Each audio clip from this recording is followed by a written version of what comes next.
Selamat berjumpa kembali dalam layanan audio Sahabat Seperjalanan. Hari ini adalah hari Kamis 4 April 2024. Tema renungan saat teduh kita dengan judul Ditumbangkan oleh Tuhan. Firman Tuhan terlebih dalam Kisah Rasul 9 ayat yang pertama sampai dengan ayat yang ke-19. Saya bacakan 2 ayat saja. Demikian bunyi firman Tuhan.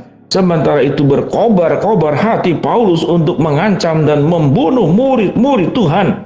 Ia menghadap imam besar dan meminta surat kuasa daripadanya untuk dibawa kepada majelis-majelis Yahudi di Damsyik, supaya jika ia menemukan laki-laki atau perempuan yang mengikuti jalan Tuhan, ia menangkap mereka dan membawa mereka ke Yerusalem. Mari kita berdoa. Bapa yang di dalam surga, kami ingin belajar yang namanya kesombongan manusia dan kebesaran dan kuasa Tuhan. Dalam nama Tuhan Yesus kami berdoa, amin. Shalom sahabat perjalanan yang dikasihi Tuhan. Sewaktu kita membaca hanya 2 ayat saja dari pasal 9 dalam Kisah Rasul, maka kita melihat sungguh menakutkan seseorang yang bernama Saulus. Mari kita baca kembali. Menakutkan di bagian mananya? Sementara itu berkobar-kobar hati Paulus untuk mengancam dan membunuh murid-murid Tuhan. Bayangkan, orang yang punya semangat yang besar, sebuah tekad yang besar, sebuah mimpi yang besar, sebuah keinginan yang besar, tapi semua ini adalah hal yang buruk. Keinginan buruk, mimpinya buruk. Apa yang dimimpikan? Untuk mengancam dan membunuh murid-murid Tuhan. Lalu kemudian tidak hanya dia punya niat, dia kemudian melakukan tindakan, melakukan kemudian sebuah bentuk yang nyata dan meminta surat kuasa dari siapa? Daripadanya, yaitu imam besar, untuk dibawa kepada majelis Yahudi di Damsyik, supaya ia bisa menemukan laki-laki dan perempuan yang mengikuti jalan Tuhan. Ia akan menangkap mereka dan membawa mereka ke Yerusalem. Apakah untuk diadili ataukah untuk dibunuh, tergantung semuanya kepada mereka yang berkuasa. Orang-orang yang dalam kondisi lemah, orang yang tidak berdaya, seringkali hanya menerima saja perlakuan. Tetapi sesungguhnya Saulus lupa. Saulus sedang mengejar dan mentargetkan, yaitu apa? Murid-murid Tuhan, anak-anak Tuhan, rasul-rasul Tuhan. Lalu apa yang terjadi kalau kita baca ayat demi ayat sampai kepada ayat yang ke-19 dalam Kisah Rasul pasal 9?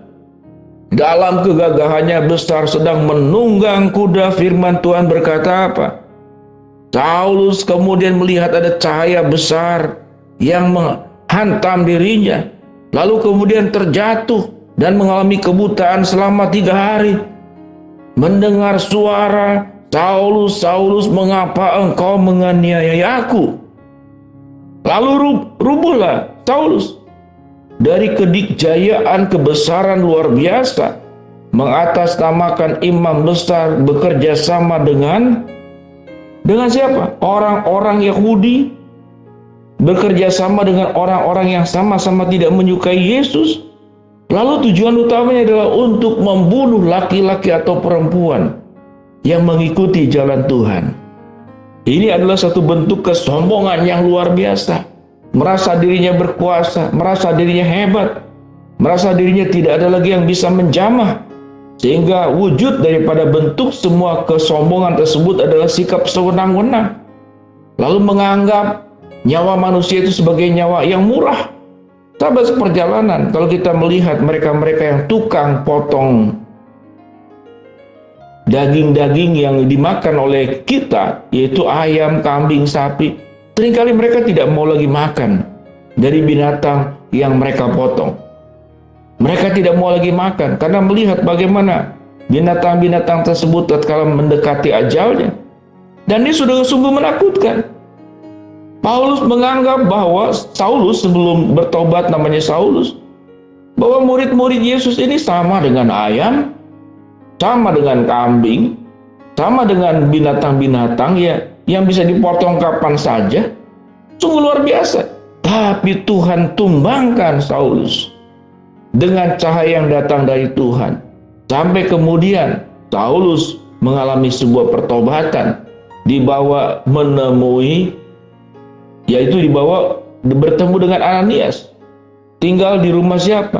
Yaitu tinggal di seorang yang bernama Yudas. Pertemuan itulah yang kemudian membuat Saulus menyadari sehebat-hebat manusia, kalau Allah sudah bekerja, kalau Allah sudah menunjukkan kuasanya, kita akan ditumbangkan siapapun kita.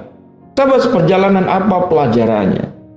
Kita tidak hanya berpikir bahwa kesombongan itu hanya dilakukan oleh orang kaya, orang berkuasa, tidak. Siapapun kita bisa melakukan kesombongan tatkala kita sudah merasa lebih baik saja dari orang lain. Lalu kita membandingkan kepada mereka yang lebih bawah dari kita, apapun bentuknya. Kalau masih kecil, ingat sekali, kita takut dengan orang yang badannya lebih besar dari kita waktu di sekolah. Mungkin dia jadi kepala geng. Itu sungguh menakutkan, luar biasa. Dan Saulus melakukan semuanya itu.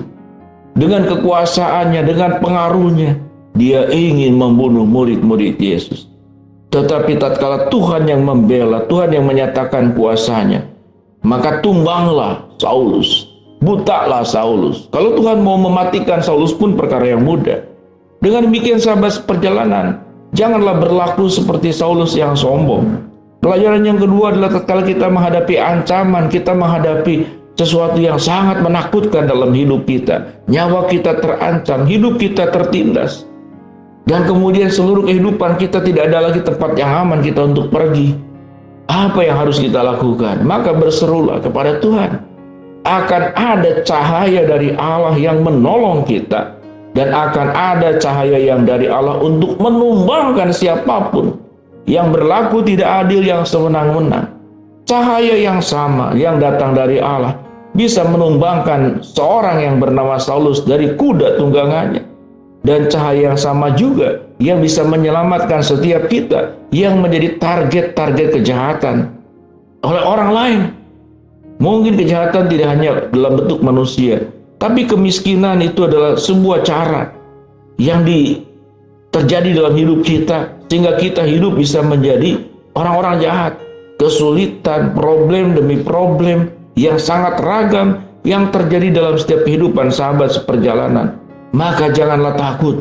Tuhan akan membela engkau dan akan menumbangkan semua musuh-musuh kita yang punya niat-niat jahat. Dan itu terjadi, Tuhan membela seluruh murid-murid yang ada di jalan lurus, di jalan Tuhan, dan menumbangkan Saulus dengan cara yang sangat mudah dalam kuat kuasa Tuhan. Oleh sebab itu sahabat perjalanan, janganlah menjadi arogan, sombong, sewenang-wenang seperti Saulus. Yang kedua pelajarannya adalah jangan takut. Sewaktu kita menghadapi hal yang paling sulit, seakan-akan tidak ada jalan lagi, seakan-akan semuanya gelap, seakan-akan semuanya tidak ada harapan lagi. Yang tinggal pada kita adalah keputusasaan, yang tinggal pada kita adalah ketakutan, kekhawatiran. Tetapi Tuhan mengubahkan segala-galanya. Sewaktu pertolongan Tuhan datang dari surga, cahaya surga menyinari engkau, menolong engkau, cahaya Tuhan pun juga akan bisa menumbangkan siapapun yang mengganggu engkau. Tetap mengandalkan Tuhan. Allah yang kita sembah, Allah yang bukan Allah yang tertidur dan terlelap, tetapi Allah yang senantiasa terjaga, menolong setiap persoalan demi persoalan yang kita hadapi dengan cahaya pertolongannya, dengan kuat kuasa penyertaannya. Mari sahabat seperjalanan kita berdoa. Bapa dalam surga, terima kasih ya Tuhan, kami sudah belajar kebenaran firman Allah. Kami berdoa buat sahabat seperjalanan yang sedang sakit, Tuhan jamah sembuhkan.